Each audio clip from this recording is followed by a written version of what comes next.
Hey, welcome to my channel. My name is Alan, and in this video, I'm going to talk about how we can transform your snapshot photography into something that has so much more meaning.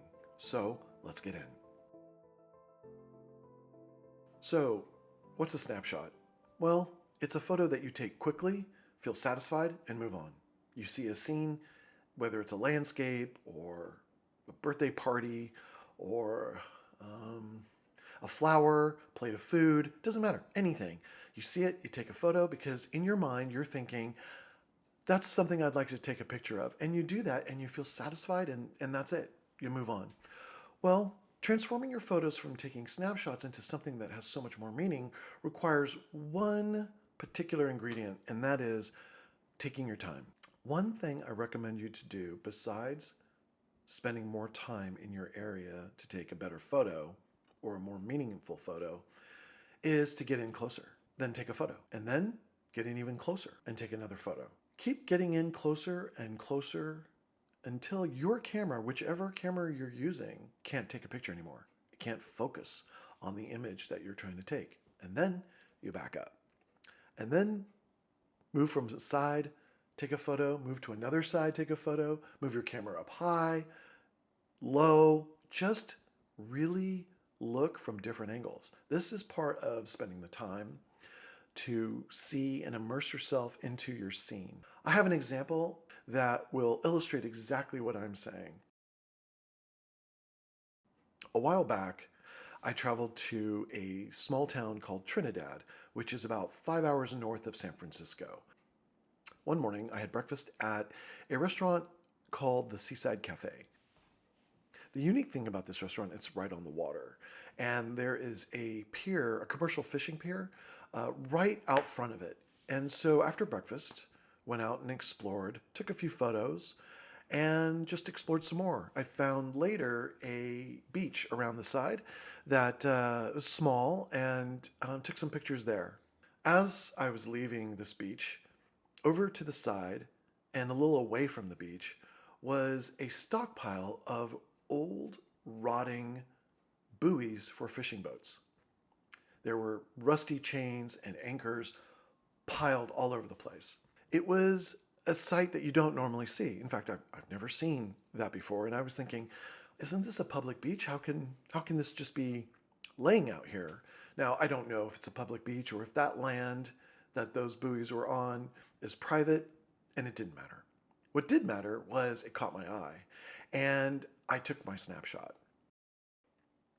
After a few snapshots, I hung around. And I did so because I was just looking at all these buoys, the rusty chains, the anchors, how the light is affecting everything, how everything was starting to decompose. And it intrigued me, which was great because the more time I spent, the more I saw. As I took a photo of one of the buoys, I noticed that the harsh lighting actually surprisingly worked to my favor, but I didn't realize it until I saw the back of my camera. It looked so different than what my eyes saw. I saw an abstract planet, and it was super cool. I got so excited, I started to look at different scenes, different compositions, different buoys, of how I can take more photos like this. I saw an abstract planet in my mind. I started to take photos that could look like planets, as if you were in a spaceship and approaching a planet. And it got super cool that way. I mean, I wasn't expecting that. It was a lot of fun, and I couldn't wait to. It was two things. I wanted to spend more and more time taking photos of all these different buoys. I saw number 5, and I thought, how cool is this? Imagine a spaceship coming to this planet, and there's this gigantic number 5 on there, planet number 5.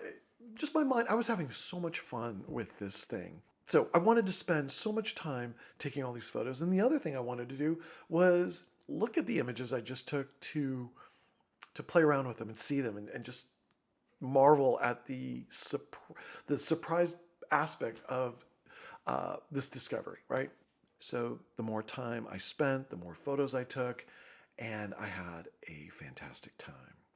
Okay, so by slowing down, you're going to notice several things. a lot of opportunities start to happen. You're going to discover a lot of new angles. Light and color will just come to you in ways you didn't notice before. You'll notice textures and shadows based on the light that is hitting the object or people that you're shooting. Moving in closer is super important, and you're going to capture images you just didn't predict. The example I just showed you proved that. You know, it's funny. I had a great trip in Trinidad, and taking that photo or those photos of those buoys in that way became so memorable for me, mostly because it was a surprise. It was a great reminder, with all my years of experience, to slow things down and get in closer, to change my mindset, open up a little bit. I mean, earlier in that morning, I was looking for the image that would be a typical snapshot, like, oh, that looks great, let's take a photo of it. Those photos, while they're fine, they're just not as memorable.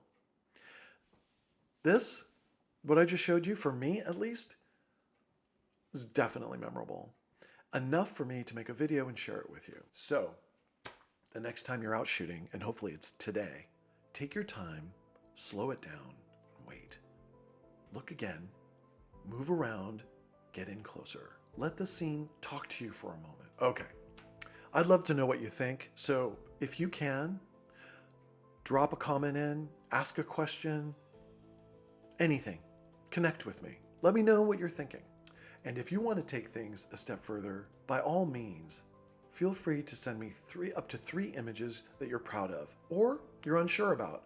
I would be more than happy to look at them and offer a constructive critique around them. Let me know your name, the story behind those images, and if they're selected, I will post them on an upcoming video. You can send me your images on the email in the description and on screen. Welcome to my world. I can't wait to see yours. My name is Alan, and this is Photographic.